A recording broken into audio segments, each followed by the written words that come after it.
Hey, Jessica Tarlov, for Christmas, make sure you ask for a brain. You need it, all right? We voted for a businessman, not a pile of chicken.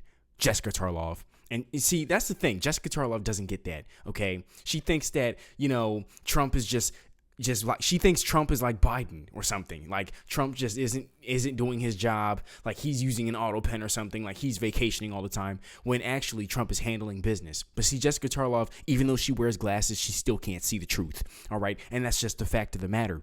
So yeah, let me know what you guys think down below about Jessica Tarlov. Do you prefer her or Harold Ford Jr.? Let me know your thoughts down below. Shout out to the King Squad. Smash the like button. Hit subscribe. It's great to see you guys. Thank you for all donations. And let's get right into this video. Let's go. It feels very good, actually, to be back on a construction site. President Trump rocking the hard hats while hitting up the Federal Reserve as he tries to keep the momentum going on his winning streak of smoking hot new trade deals and the stock market in record territory. 47 doing a little home inspection of the Fed's $2.5 billion renovation. The president, not a fan of the price tag, squabbling with Powell over the sky-high cost, as well as those stubborn interest rates that Powell refuses to lower. So we're taking a look, and it looks like it's about $3.1 billion. It went up a little bit, or a lot. So the 2.7 is now 3.1. I'm not aware of that. Yeah, it just came out. Yeah, I haven't heard that from anybody at the Fed. Yeah, it just came out. I don't know who does that. You're including the Martin renovation. You just added our entire capital plan. Yeah, you just added in a third building is what that is. That's a third building, Well, including no, the but Martin building. it's a building that's being built. Nice to take these off every once in a while when we're not under too much danger. As a real estate developer, what would you do with a project manager who would be over budget? Generally speaking, what would I do? I'd fire him. Are there things the chairman can say to you today that would make you back off some of the earlier criticism? Well, I'd love him to lower interest rates, but other than that. I hadn't heard that. Okay, as President Trump shakes up the Fed, he's also shaking up a major league Ivy League school. 47 reaching a deal with Columbia University, getting them to pay a penalty of $200 million to the U.S. government for violating federal law. Now, in exchange, the university is going to get their paused federal grants back on track. All right. I love the hard hat visit. I would like to know what he charges for his appraisal services. But Kellyanne, I got to tell you, this seemed classic Donald Trump, that visit on site there. It was. You know, in 2015, he gave a speech here in New York where he talked about the old Commodore Hotel and what he did with it near Grand Central Station, and how he bought it. Nobody else wanted it, and how he revitalized it. And it just reminded Americans why they wanted an outsider, a builder, an outsider to the political system, but somebody who had been successful. They can literally see the fruits of his labor. At the time, I think there were 17 buildings just in the city with his name on it. But this is classic Trump in a couple of ways. The media has been covering the wrong story. Will he fire Powell? Will he not? Scott Bessent, the Treasury Secretary, said Powell will leave in May when he's supposed to. I know firsthand, the worst thing Donald Trump could do to you is not fire you. The worst thing he could do to you is keep you on the job and make you irrelevant. And that's what I think is going on here. Actually, Jay Powell just had his Michael Dukakis moment, keeping that hard hat on just a little too long. But seriously speaking, why is this important? Because it's our money. This isn't Donald Trump or any other builder, Shannon, building a hotel, building a condo building that then you can choose as an individual to buy or to have a room in the hotel or not. This is our money. And this is a place that lost $100 billion already. So the idea that you would have, as President Trump has said, the Taj Mahal in the mall, is odious to a lot of Americans who are doing what they can to dig out of the 4-year inflation we had under Biden. Yeah, Jesse, especially for people who say this is the guy who's supposed to be managing the nation's pocketbook. And yet these buildings are way over where they were supposed to be. It's like when your wife goes shopping and you come home unexpectedly and you see piles and piles of bags in the bedroom. Oh, honey, what do we have here? You're going to return it, right? It's all getting returned, right? He owned Powell today.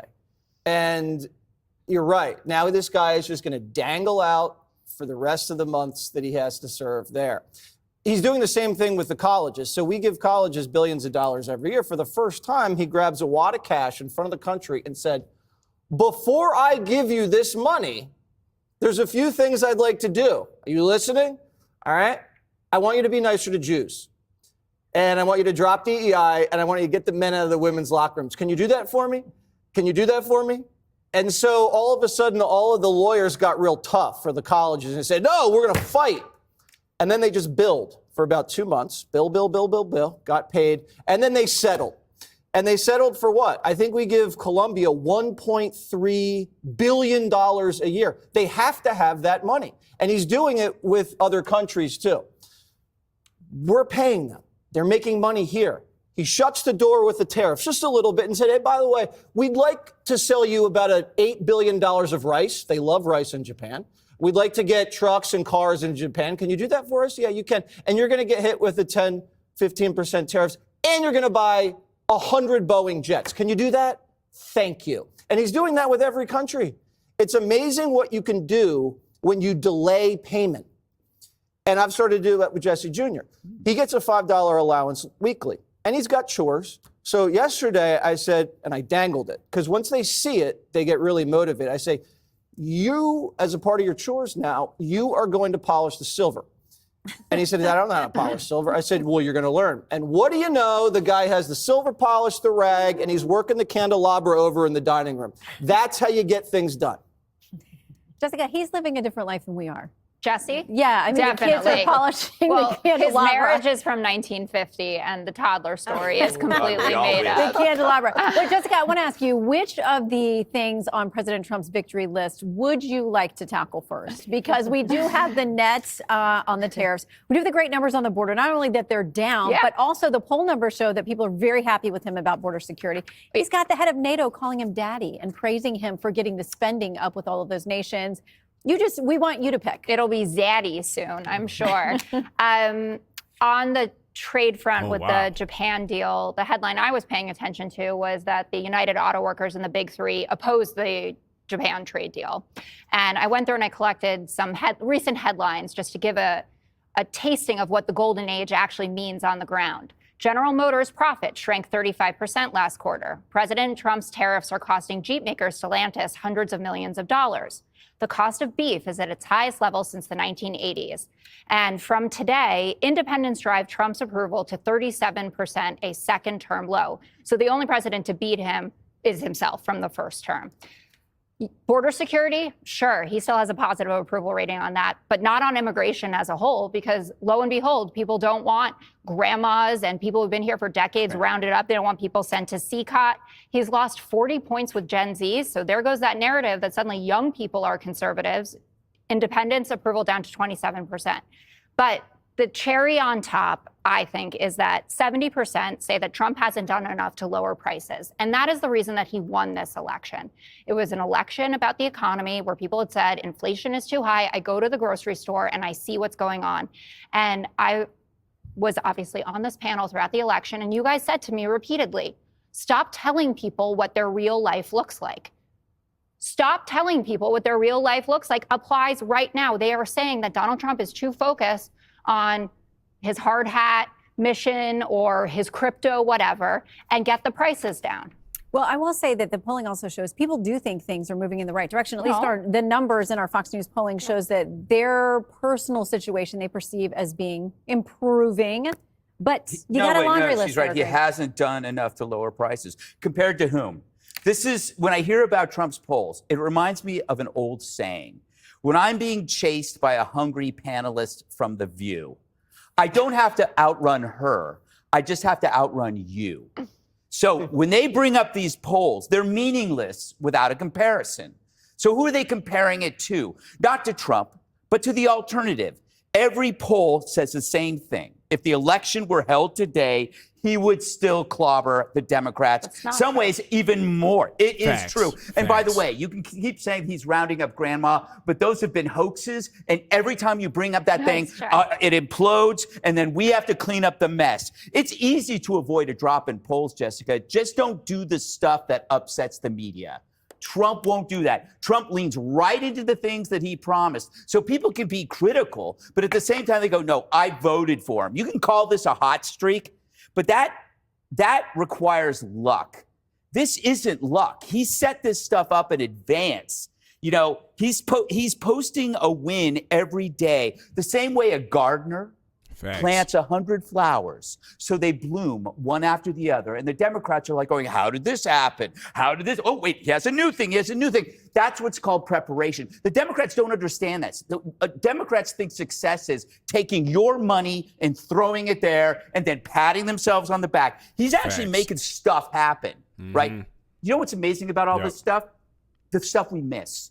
Olympics will not allow trans athletes to participate. Do you think that they would have had the stones to do that if Kamala Harris was president? No, we'd have trans tax cuts right now. Now, because of Trump, we have 3 prominent medical centers in California who are no longer doing trans surgeries on kids. And why? Because Trump stood up and he shared the risk and he spoke truth to power to the deranged activists that had intimidated the Democrats for so long. Lastly, today, an executive order to remove vagrants, homeless and drug addicts from the streets of America and to place the mentally ill and the criminally deranged into treatment centers. The reason why I bring this up is because it's amazing for people who live in the city.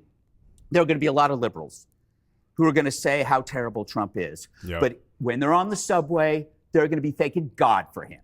Just the way they do when they talk about illegal immigration and then they drive home and they see that it's much cleaner and much better. They're going to pretend that he's so intolerant and how mean this is. But you're not going to stop this because you need this. You need this. These are just, and look at AI yesterday. AI, he understands we have to be there first. If we're not, it's over.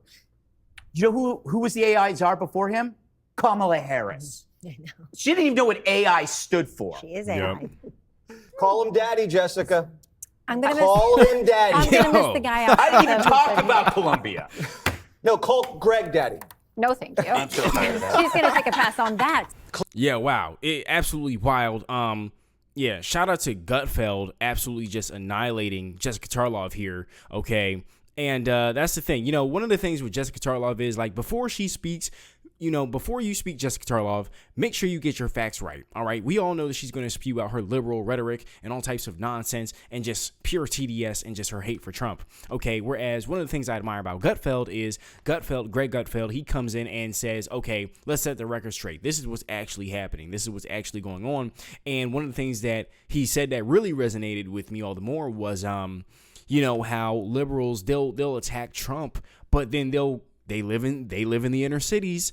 Okay, if they go home, they're driving down the street and the streets are cleaner. Okay, that's a real thing. Okay, there's not really any illegals running around trying to slash them in the neck or set them on fire like there were under Joe Biden, Jurassic Joe Biden. Okay, Amazon Joe, Sleepy Joe, Chocolate Ice Cream Joe. Okay, yeah, old Sleepy Joe Biden. Okay, yeah, Biden. We've been unbiden by what has been. So, yeah, those are some things that Jessica Tarlov, she just does not pay attention to, okay? And, you know, that's the thing when it comes to these liberals. They just take in so much liberal propaganda and so much just baseless stuff and just anti-common sense news that it's like, you can't even, where are you coming from? You can't even listen to them, okay? You can't even listen to them. That's like me taking CNN seriously. That's like me taking NBC seriously, okay? Nobody cares news, okay? Certainly not News Network, all right? MSNBC, mainstream, nobody cares. So those are just some things that come to mind. But what do you guys think? Do you think Jessica Tarlov will ever come around? I think she's completely unhinged and deranged, and there's no hope. But hey, that's me. Maybe it's just me. I don't know. What do you guys think? Let me know down below in the comments. Shout out to the King Squad. Smash the like button. Hit subscribe. It's great to see you guys, and I will see you in the next one. Thank you for all donations. Peace.